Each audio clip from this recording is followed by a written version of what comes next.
This is the Answers in Stoicism channel, part of the Trusty Ape family, formerly known as Stupid Monkey Philosophy. Alright, so tonight we're going to continue this philosophy of Seneca, which I started a couple nights ago. First off, housekeeping. Apologies to those who, in the Path of Equanimity group, I did pop in there for about a half an hour last night, and I read another article from stoicrecovery.com, which was linked to an external source, which was an article called How to Be a Stoic, and it was one in a series of pieces written based on like a larger body of work by this particular author. Pretty interesting stuff. So I ended up reading that, but it was, my fault. I was kind of last minute in making the announcement. So apologies for that, but I will be trying to do more of that moving forward for anybody who's interested in that study group. It's kind of a study group as well as a peer support group.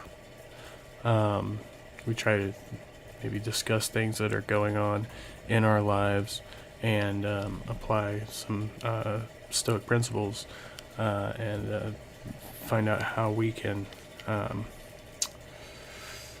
behave more virtuously on our path. So, okay.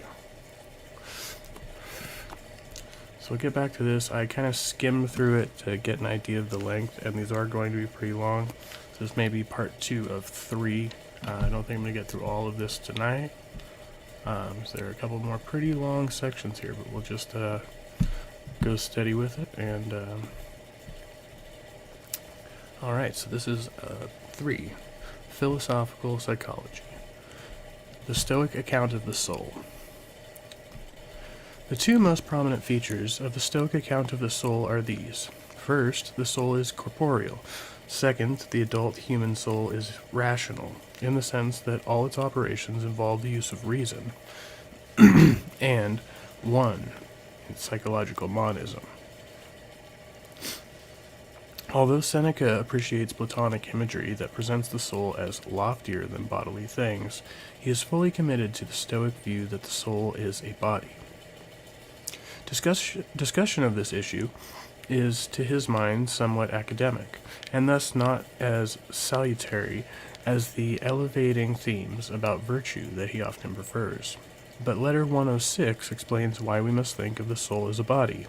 Only bodies act on anything, cause effects, therefore the soul must be a body. Also letter 117 on the good being a body. Traditionally, Stoic philosophy is considered to have 3 phases. Early, Zeno, Cleanthes, Chrysippus. Middle, Panaetius,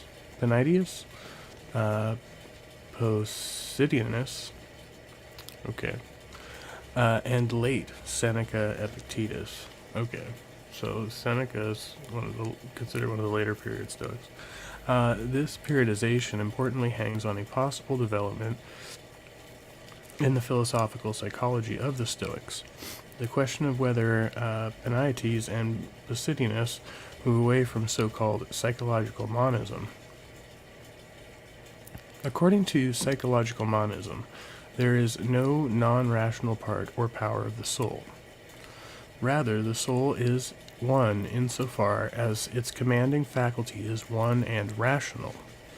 According to psychological monism, motivational conflict and irrational action do not result from a struggle between the rational and the non-rational aspects of the soul. What we call irrational must be understood as bad states of the rational soul. Psychological monism is thus a counterposition to Plato's and Aristotle's account of the soul, and has major implications for the theory of action, ethics, and the theory of emotion. It is a difficult question whether Middle Stoicism departs from psychological monism. The view that it did was for a long time widely accepted. However, this traditional picture has recently been contested in influential studies.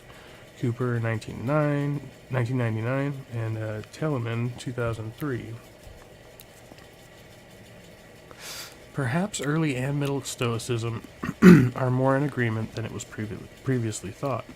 Accordingly, some recent studies of Seneca proceed on the assumption that we need not attempt to figure out whether Roman Stoicism agrees with monistic early or with pluralistic middle Stoicism. Inwood, 2005. I knew my cigarette was going out.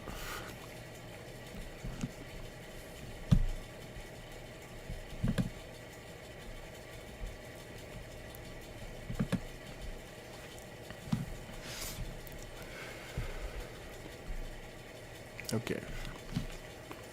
But Seneca may agree with psychological monism, insofar as he does not distinguish between rational and non-rational powers of the soul, as in fact arguably neither did the Middle Stoics, and excuse me, and still modify a related aspect of the early Stoic account of the soul. Psychological monism implies that there is no distinction between practical and theoretical reason. Knowledge bears directly on action. Indeed, all philosophical knowledge is needed for good decision-making. There is thus, according to Stoic orthodoxy, no real distinction between theorizing and aiming to lead a good life. Seneca brings to bear this aspect of Stoic thought in his own way. For him, studying the arguments for a particular claim will not bring us peace of mind. At the outset of letter 85, Seneca goes so far as to swear that he does not take pleasure in producing proofs for a piece of doctrine that looms large in his letters. That virtue alone brings happiness. His addressee, Lucilius, is presented as urging him to put forward all arguments and objections that are relevant to this issue, and in response, Seneca discusses some of them in letter 85. But ultimately, and this is evident throughout his writings, this is not enough. Rather, it is important to think through the implications of the Stoic thesis in a variety of practical contexts, so as then to be able to live by it. For example, when one is or is not elected to office, has more or less money than others, and so on. One needs to think one's way through these issues repeatedly, and ultimately, thinking about them in the right way must become a way of life.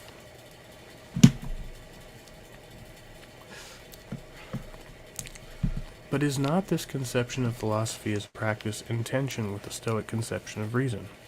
Strictly interpreted, this conception might imply that whatever is once understood has become a piece of knowledge, and thus guides our actions. Seneca, however, assumes that it is one thing to know something, and another to feel its truth and relevance to one's own life. Here is one of his examples. He knows that it does not matter whether he travels in a fashionable or a humble carriage, but he blushes if people see him in a humble one. Why should this be so? Why does Seneca suggest, in Platonic fashion, that one's desires for fame and money are going to raise their heads if they are not constantly kept down? Second, why should not the complete system of philosophical knowledge, including the study of rigorous dialectical argument, be relevant to leading one's life well? In these respects, Seneca seems to weaken the earlier Stoic identification of virtue and knowledge, or perhaps, depending on the view we take, he remedies some of the starkness of this identification.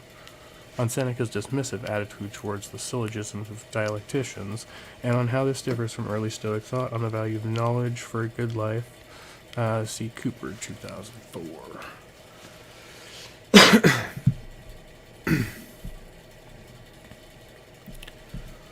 Oh, my voice is not doing well tonight. Sorry about that. Some water.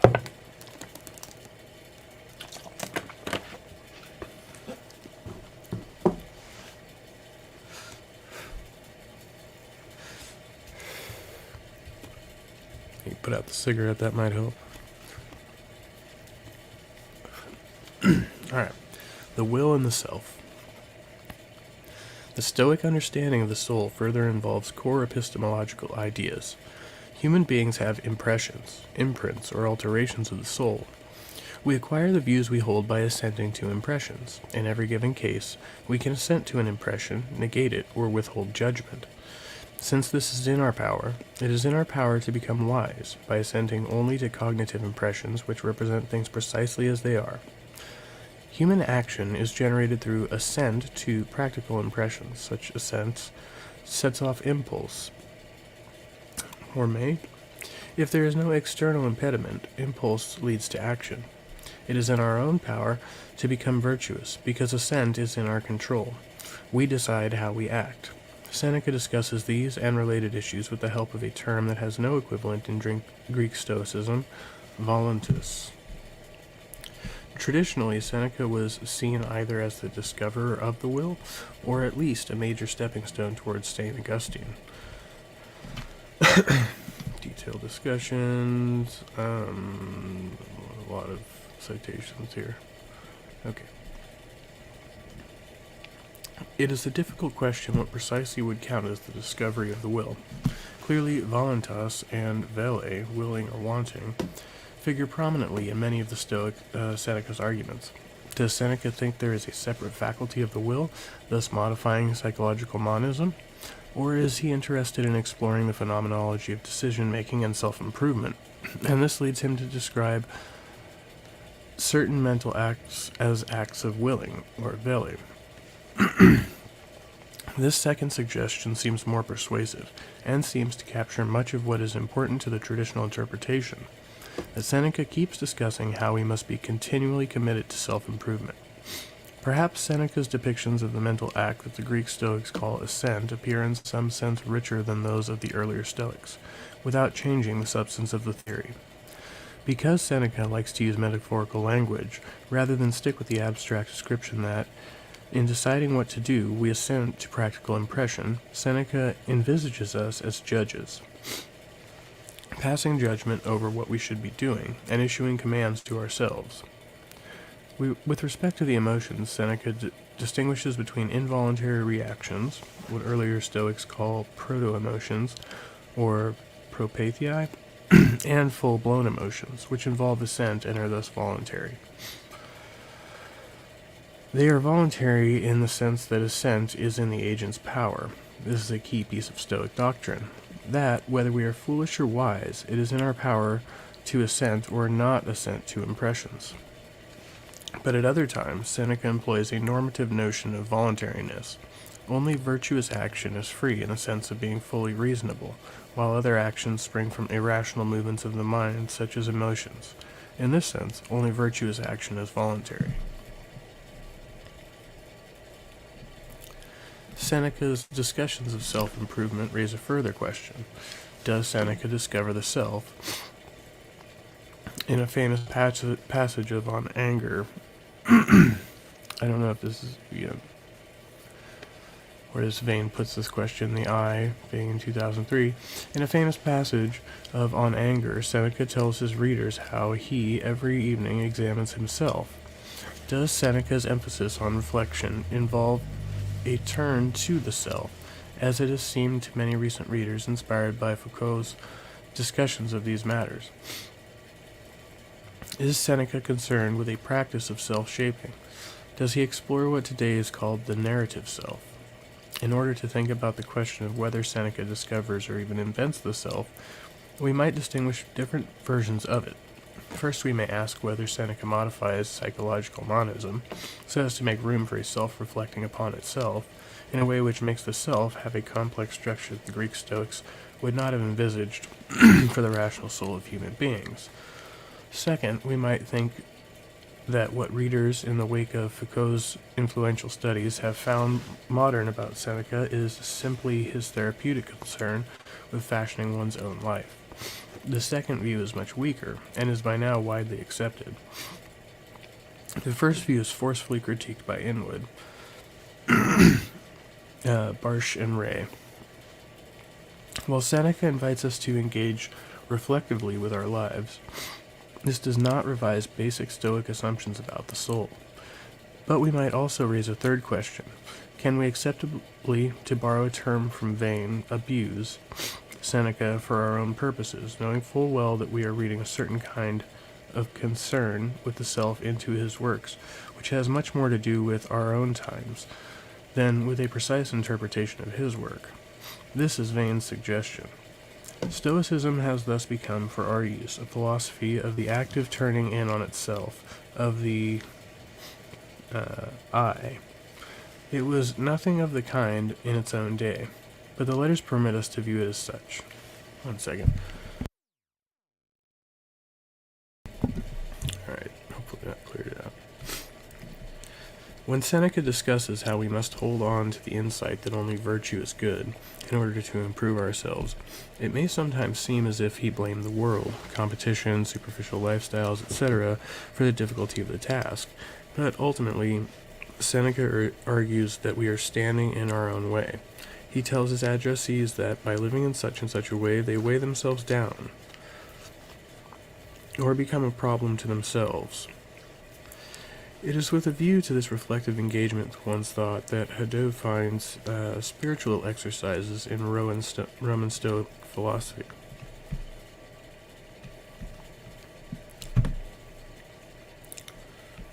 Okay, making decent time here.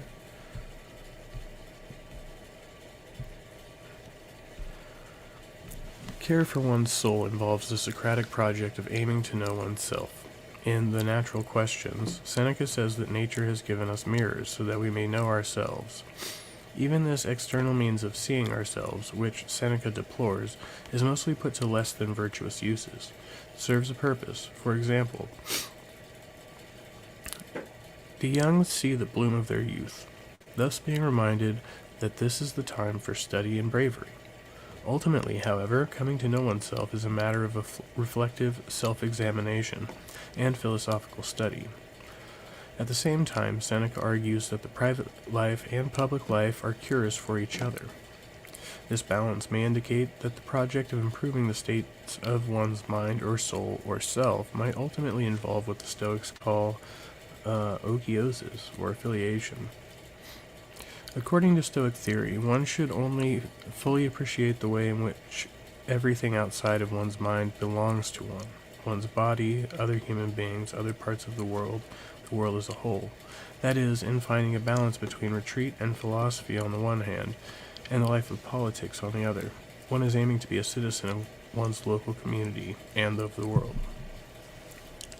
Like St. Augustine, whose turn inside is as much debated by scholars as Seneca's turn to the self, Seneca seems to think that turning to one's soul is not enough.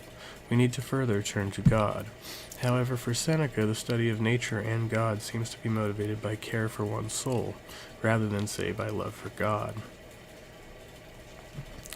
In The Natural Questions, Seneca suggests that the reflective engagement with our own soul is but the first step.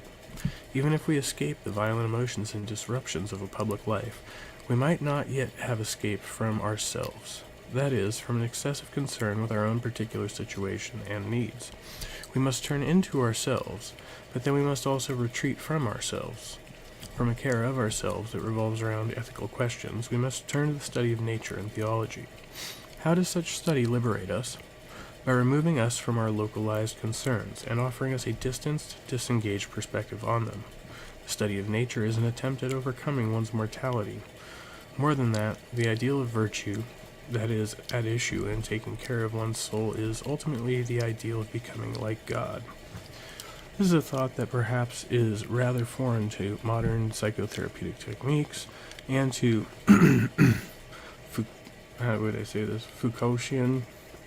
Foucaultian ideas about self-care.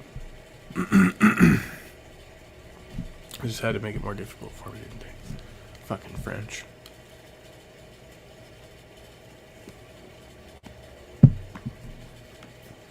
Alright. Part 3. The Therapy of the Emotions. Questions relating to Stoic psychological monism have been most widely discussed with a view to the theory of the emotions. Here it makes a great difference whether we think that irrational desires can overcome reason, or are irrational acts of the rational soul. Seneca's treatment of the emotions has been scrutinized for indications of both points of view. Sarabji interprets Seneca as situating his account of the emotions vis-a-vis early the Middle Stoic theories that differ from his own. Or early and Middle Stoic theories that differ from his own. Filion Lahill's studies on anger with source critical methods. According to others, On Anger can be studied as a treatise on emotion that is basically in agreement with Stoic psychological monism and appreciated for the detailed treatment that Seneca devotes to this, as he sees it, particularly violent emotion.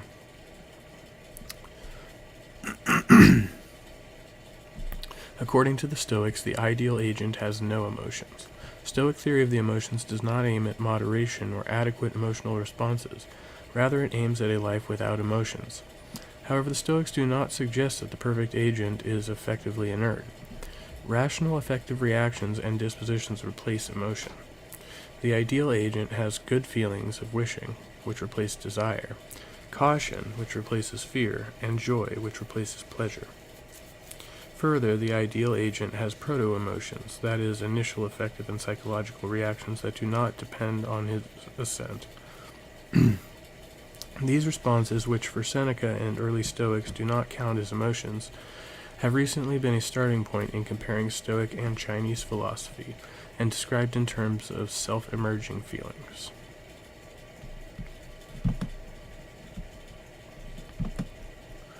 The conceptions of good or rational feelings, i.e. the affective dispositions and reactions of the wise person, and proto-emotions render Stoic thought on the emotions less implausible than it is sometimes taken to be.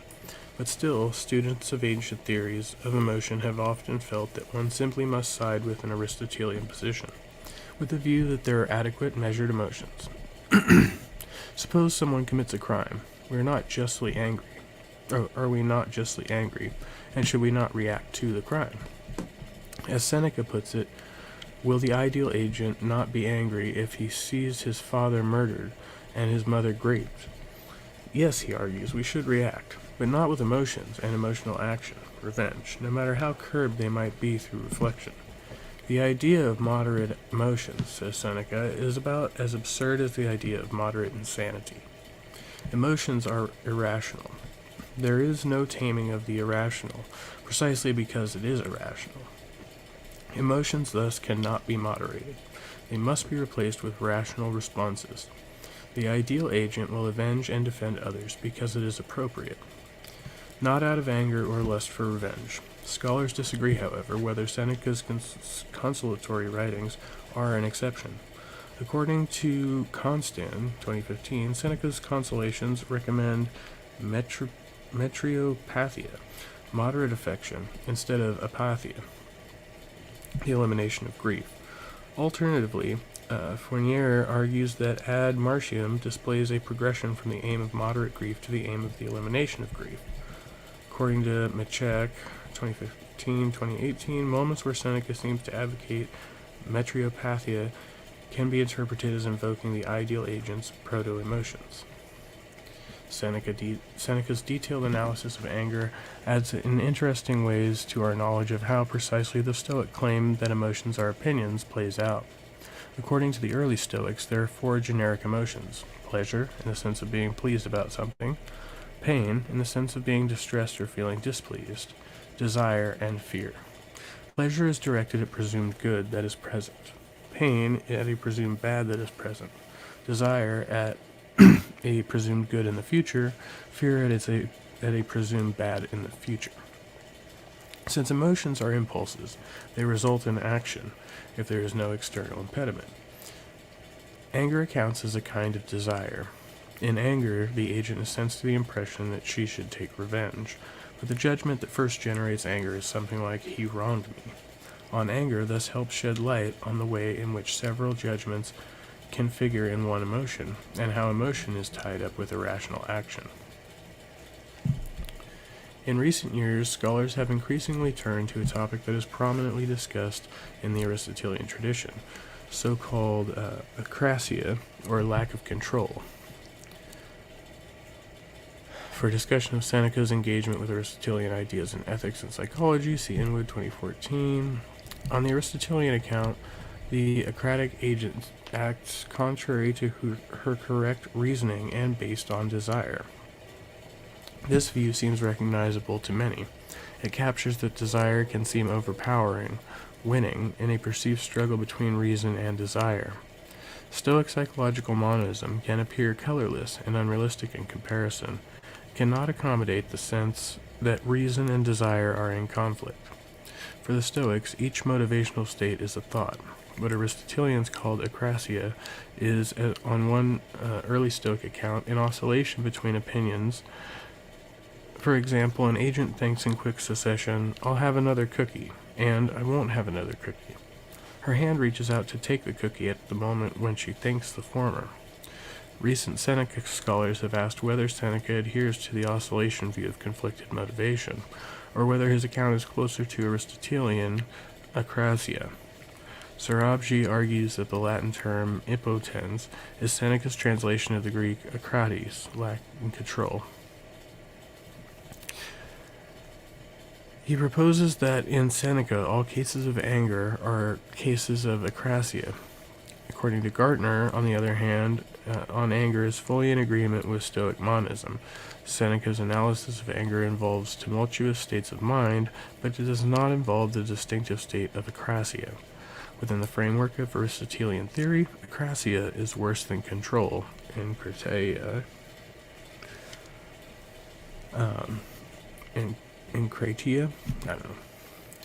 and much worse than virtue.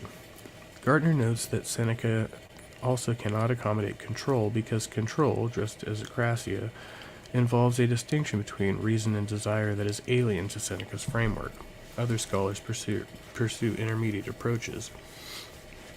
Rather than avoid the Aristotelian term akrasia, Muller discusses Seneca's view on motivational conflict in terms of akrasia, but he ascribes distinctively Stoic views to Seneca.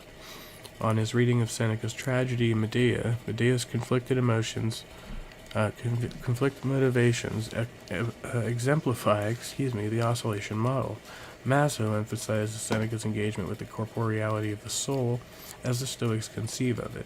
On his reading on anger, develops a version of psychological monism that permits dualist imagery and that explains motivational conflict in part in terms of physiology of inner turmoil, on the physiology of anger and on anger. Next to anger, Seneca pays most attention to grief and fear and grief, emotions that tend to dominate human life due to human morality. Fear of death is paradoxical. It wants to preserve life, but it spoils life. It is one of the key tasks for the progressor to come to terms with death. Fear makes us lose our minds, and thus literally removes rationality. It is through changing our views regarding the presumed badness of death that we can overcome fear and grief. Death is a natural event, and understanding death is a part of the study of nature. We fear most what we do not understand. Knowledge cures fear. Seneca takes seriously two accounts of death. Either death is a transition to a better afterlife, or it is a genuine end. In his tragedies, Seneca explores more troubling scenarios. The tragedies might illustrate irrational attitudes to death, or they might be a testament to the fact that consolatory philosophy cannot silence these darker visions.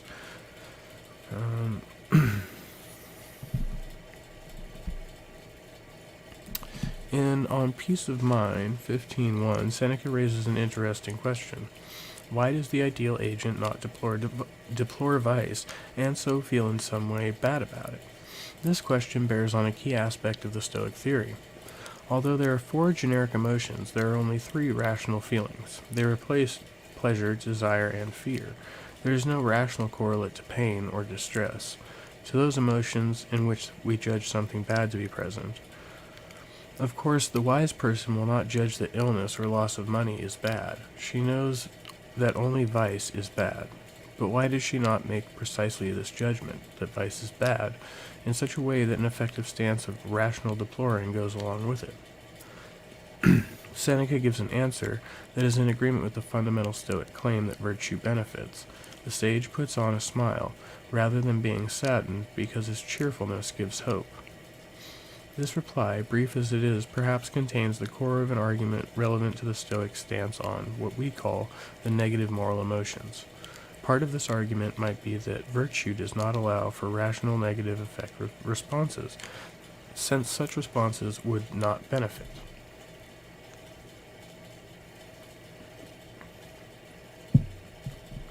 In his discussion of how the virtuous person responds to weakness in others, Seneca extends the Stoic spectrum of rational feelings to include mercy, clementia. Seneca's treatise on mercy has puzzled historians by praising the goodness of the young Nero as emperor, his mercy as opposed to cruelty, severity, and pity. Seneca creates the prototype of advice to princes literature. We cannot here enter into the question of whether Seneca chooses to ignore or did not know of the murder Nero had recently committed. Perhaps the answer is simply that things look different in hindsight. The Latin term for mercy, clementia, is difficult to translate. Sometimes scholars opt for clemency, thus signaling that Seneca discusses a virtue that we are not immediately familiar with. In On Mercy, clementia is a virtue of a superior. This is in itself a novelty within Stoic ethics. Earlier Stoics did not conceive of virtues for particular roles. Instead, virtue or wisdom is thought to translate into role-specific kinds of expertise whenever a virtuous person comes to have such a role. The notion of clemency, as Seneca develops it, has its origin in Roman self-descriptions. Clemency is a virtue that Rome exercises vis-a-vis defeated people. On Seneca's conception of the state in On Mercy, see Wildberger, 2018. That is, clemency is an attitude that was originally displayed toward enemies, not toward one's own citizens. With Caesar, it becomes the virtue of an emperor. These are the outlines of a highly instructive sketch on the concept's history in Braun, 2009. In Seneca, clementia is a kind of restraint in a powerful person who might otherwise lash out and act cruelty, and is something like equity. Arguably, the first kind of clementia is not a Stoic virtue. A person whose savagery needs to be contained cannot count as virtuous. Scholars also raise the question of whether equity, understood as the ability of a ruler to judge a case by all its particular characteristics rather than simply apply a rule, fits into Stoic philosophy. Equity is the standard translation of the Greek epikeia, which Aristotle discusses in Nicomachean Ethics v10. Aristotle discusses a well-known problem. The law is general, but every case that needs to be judged is particular. Equity is a juridical virtue. It aims to remedy an inevitable feature of the law understood as a set of rules, its generality. According to two doxographical passages, the Stoics do not ascribe equity to their wise person.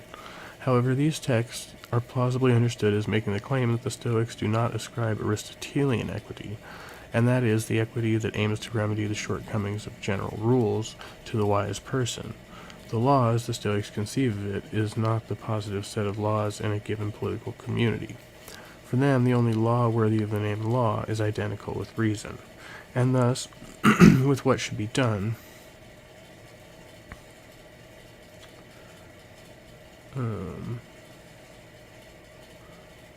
Equity of a distinctively Stoic kind, understood as the ability to judge every case by fully appreciating all particular circumstances, fits perfectly into the larger framework of Stoic ethics. Okay. Well, that's that. And I'm going to leave it there. Much love, everybody.